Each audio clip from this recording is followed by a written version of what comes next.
Alright guys, welcome to Flav Oriana's MMA show. I'm your host, Flav Oriana, brought to you by Four Corner Sports. Yeah guys, look, we got the news late last night. I saw it when I woke up this morning right before going to work. And I saw, not the news that you want to see. This would already be back-to-back pay-per-views where the original main event has been substituted out, because of an injury. We got it last month actually not last month. It was actually literally last week, a couple days ago actually, with Charles Oliveira. Oliveira was supposed to fight Islam Makhachev. Prior to him leaving Brazil, this guy Oliveira gets hurt in the last day of sparring. Has a huge laceration and contacts his team contacts Dana White, telling him that he's not going to be able to fight. Dana was going to wait until the morning and be able to communicate that with the people from Abu Dhabi, but Charles's people ended up releasing that information a lot earlier, pissed off Dana White, and we ended up getting Alexander Volkanovski, which, if you guys go back into the archives, you will see the recap of Islam versus Alex Volkanovski 2, right? And that's what happened this past Saturday. Anyways, we had an injury that got announced that Jon Jones is not going to be on the card no longer. So Stipe did not want to be on the card because he only wanted to fight Jon Jones and vice versa. Jon had to pull out because he had a shoulder injury. He tore his pectoral muscle, which Dana White announced on YouTube, saying that he will be out. Or Twitter, saying that he will be out for 8 months. Honestly, guys, I think it's going to be a lot longer. The way that he ended up tearing his shoulder, ironically, last day of wrestling session prior to him getting ready, and now 17 days out before the big fight, can't fight, and Stipe is not going to want to fight Sergei Pavlovich because he was a backup fighter. And Sergei, to me personally, is the right man that, was good for the backup, because if in a world where there is no Stipe or Jon Jones, Sergei would be fighting for the belt and most likely be, having the belt around his waist. So with that being said, Dana White contacted, I think he's the 5th ranked heavyweight off the top of my head. Don't got the stats in front of me, but contacted Tom Aspinall. I heard it on the MMA Hour. Just wanted to get my notes down correctly. Contacted Tommy Aspinall. Asked him the day before it got announced, hey, are you ready? And he was like, are you healthy? I'm sorry. He's like, yeah. He's like, could you fight in 2 weeks? Tom said, yeah. Gets a call back about 12 hours later or so. A day later, if I'm not mistaken. And tells him, hey, announces that, Sergei Pavlovich versus Tom Aspinall, that's going to be the co-main event. They're going to slot in the original co-main event, Jiri Prochazka versus Alex Pereira, into the main event slot. So, very weird. Prochazka is the main event. Prochazka, I think he came in fighting Volkan, knocked out Dominic Reyes, won the belt against Glover. Yeah, this will be his 4th fight in the UFC. And then Alex Pereira, this guy ends up beating Michaelitis, ends up beating, Bruno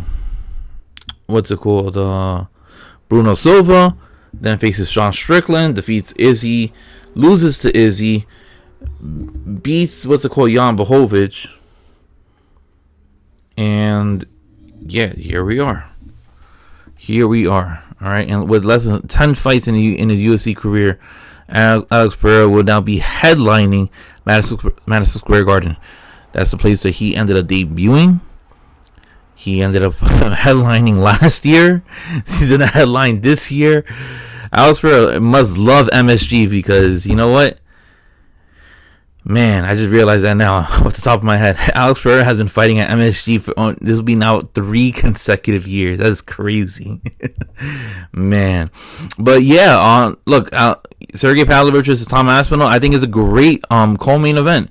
I had pitched that during the talk show Heck of a Morning. I pitched that, you know what? Sergei versus Tom Aspinall should be on that card. And you know what? I felt like that would have been perfect. Now, it's unfortunate just because Sergei has been training to be the backup fighter in case anything was to happen, an injury or whatnot.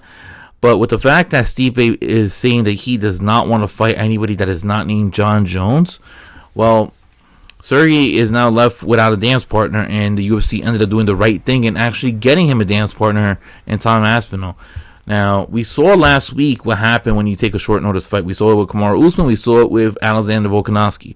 My biggest concern is that, and maybe, heavyweight is the anomaly, right? But if you're taking this fight on short notice, knowing that Sergei Pavlovich has already had a full camp prepping for the opportunity of fighting Jones versus Jones or Stipe, and now knowing that he is well trained, he's been prepped out. Prior to this, he's been having a proper 8-week camp. Tom Aspinall, what's it called? Yes, he said he was training, but he wasn't really training for, a fight. He was just training just to, make sure he has, all his weapons, somewhat, sharpened, so he doesn't seem rusty. Now he has to train, he's training 3 times a day, for the next 17 days. I feel like, what's it called? He is coming in with a disadvantage, and I'm not giving the guy any excuses. You know what? I salute the fact that he's willing to come into, and fight Sergei Pavlovich, who is a dangerous opponent. And actually, they were actually paired up to fight on 2 separate occasions, but unfortunate circumstances had come where they haven't been able to fight. I believe both occasions were due to the pandemic, but. Yeah, this is gonna be a great co-main event. I'm very excited about it. I don't believe that this fight gets past the first round, and if it does, this fight is possibly lasting no more than a total of, I would say, 7 minutes of octagon time, which would be a good amount of time. Sergei usually gets his opponents out there quick. Same thing with Tom Aspinall, and Tom Aspinall at one point wanted a slow build, but after injury, realizing that it's very important to, try to fast track yourself. I want to see if Tom Aspinall can challenge himself into winning this. No one's a bigger believer of Tom Aspinall than Tom Aspinall, and I believe him taking this fight, shows that, you gotta dare to be great, and I feel like he has the ability to, pull up an upset. I think if he is going to walk out of Madison Square Garden, he is going to have to take down Sergei down and, try to go for a submission and try to wear him out. Because I believe if he gets Sergei out of the first round, there's a stronger possibility of him winning. But then it also plays a factor. It's how good is Aspinall's cardio at this very moment. Because if Aspinall feels like he might be fatigued, maybe it might be roles reversed. So who knows? That question is going to be asked often, and I won't be surprised if that's asked during media day. Overall, the card for MSG, it's okay. Diego Lopez versus Pat Sabatini as the featured fight. You got Mackenzie Dern and Jessica Andrade. You got a couple of fights. Matt Frivola versus Benoit Saint-Denis.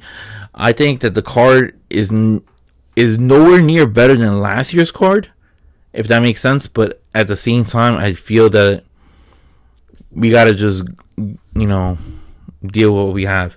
We have 2 amazing fights at the top of the card. It's just unfortunate that Jones ended up having to pull out because of injury, which is understandable, and hope for a speedy recovery. Now, what most likely might happen, because Aspinall did talk about this on the MMA Hour, they were holding off Aspinall and Pavlovich with the possibility of both Stipe and Jones retiring after their fight on November 11th. And if that was the case, the belt would have been vacated, and they would have both fought, Aspinall and Sergei, to fight on the early part of 2024. Which that would have been great. But now all that stuff got expedited. Very interested to see, what happens with Jon Jones. Does he stick around? Does he come back, for that one extra fight? Does he fight Stipe Miocic at a later date? Or is he going to be reluctant to fight the winner of the vacant, the winner of the interim title belt? A lot of questions, no answers that we have at the very moment. Very curious to see where Dana White is going to want to head in this direction. I'm just hoping that if Jon does not want to come back after this injury, I would totally understand. Just elevate the winner of the interim title fight to the undisputed title, because we got to have the heavyweight division, moving. We had it defended, so we had it, the heavyweight fight placed once so far this year. Now we're getting an interim. Last year we had it once. The year prior, it was once again, and then it was an interim belt because of the delaying factor with Francis Ngannou. So it's been defended once each year. We got to have some type of movement in heavyweight, and that's what I currently want. And I feel like we could get that if Aspinall or Pavlovich gets elevated, the winner of that from interim to undisputed. But that's my take right there. Until then, guys, I am Flavo Rihanna. Thank you for tuning in. And if you guys have any comments in the comment section below, please, ask away. So tell me what you think. Do you like this? I understand the card may have not been better, but how much, worse of a hit did it take? Are you disappointed? And if you're going to this fight, what is your opinion on this being, the backup? So then, guys, I'm Flavo Rihanna, and I'll see you guys next time. Peace.